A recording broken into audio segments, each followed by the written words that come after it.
Pak Agus Salim, Desa Pekalongan, Kecamatan Winong.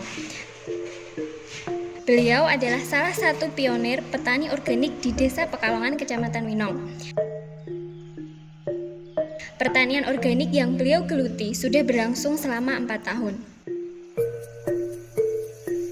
Sebenarnya, dahulu beliau belum terjun di dunia pertanian organik. Beliau memiliki mata pencaharian di bidang usaha persewaan sound system, teratak, panggung, dan sebagainya. Namun, dengan adanya pandemi COVID-19 ini, usaha beliau sepi, bahkan macet. Sehingga beliau memutuskan untuk lebih mendalami pertanian organik. Dan saat ini sudah tergabung dalam komunitas 3GO Pati.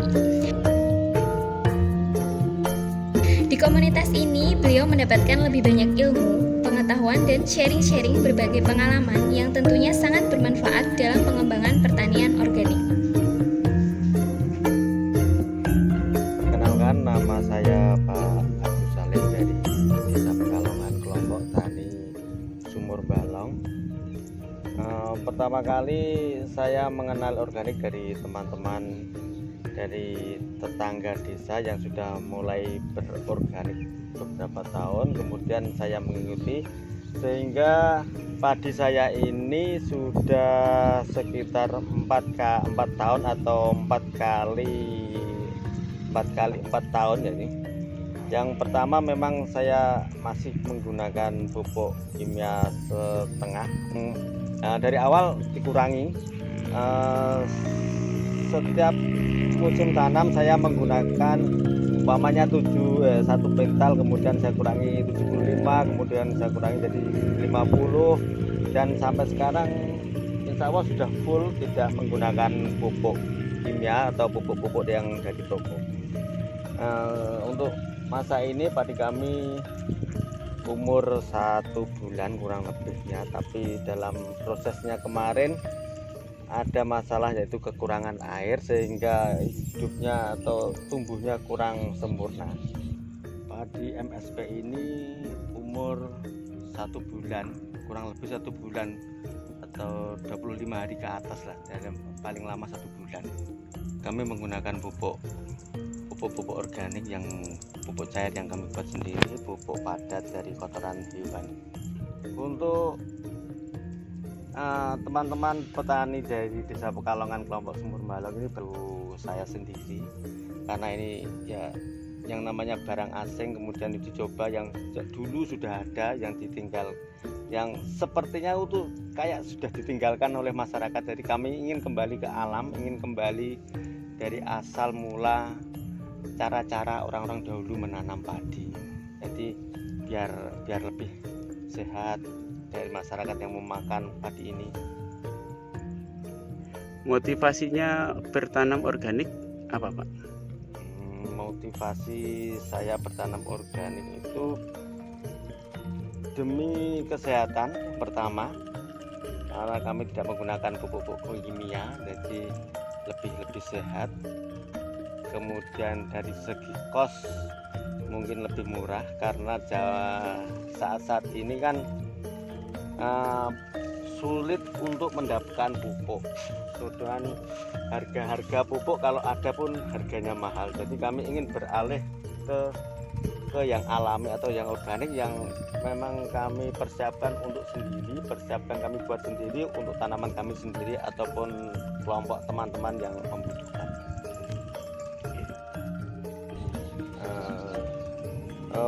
Untuk masa ini saya menanam padi MSP, mari sejahterakan petani, insya Allah biar masyarakat tani biar jadi sejahtera, maksudnya gitu.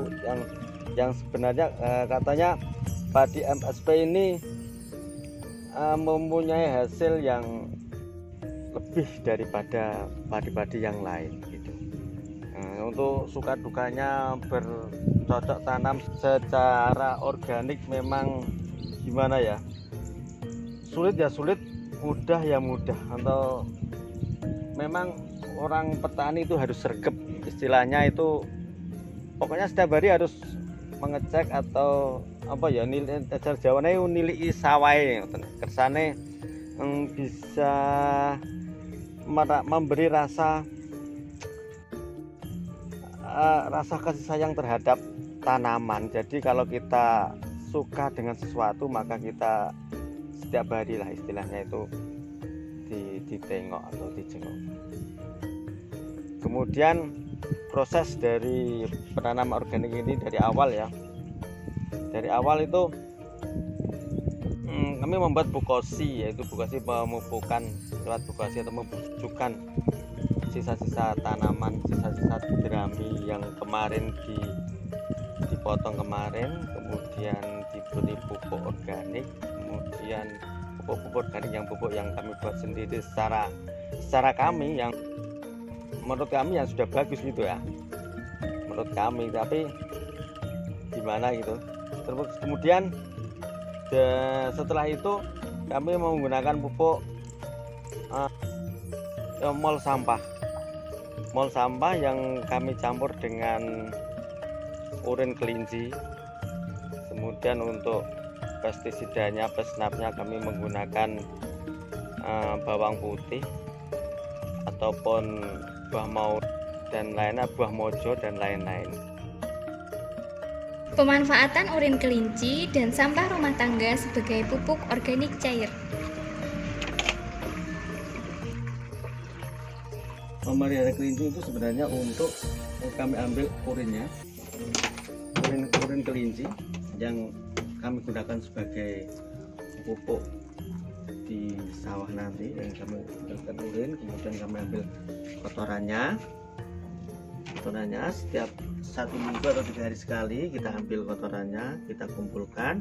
Tapi urin kelinci yang ada sama kotorannya sedikit-sedikit sini tadi sama mol atau kotoran sisa-sisa dapur kami tutup biar tidak berbau, kasihan tetangganya, kami tutup.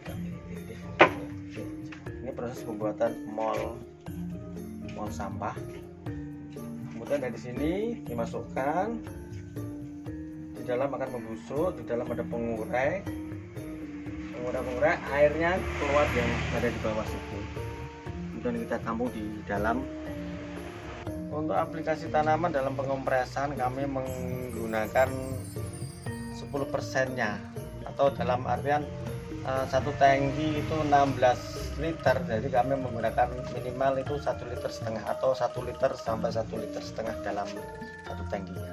Selain itu, Pak Agus juga memanfaatkan mol pisang dan kokopit untuk memenuhi kebutuhan unsur P dan K. Kokopit. Ya, kokopit yang akan kami buat fermentasi seperti ini. Kokopit kami campurkan air, kemudian kami campurkan dengan unsur P-nya yang kami ambil dari bonggol pisang. Untuk kokopitnya kan sebagai sumber K. Jadi kemungkinan sudah ini dari umur 1 bulan lebih nanti kami kompreskan di sawah. Fermentasinya 2 minggu.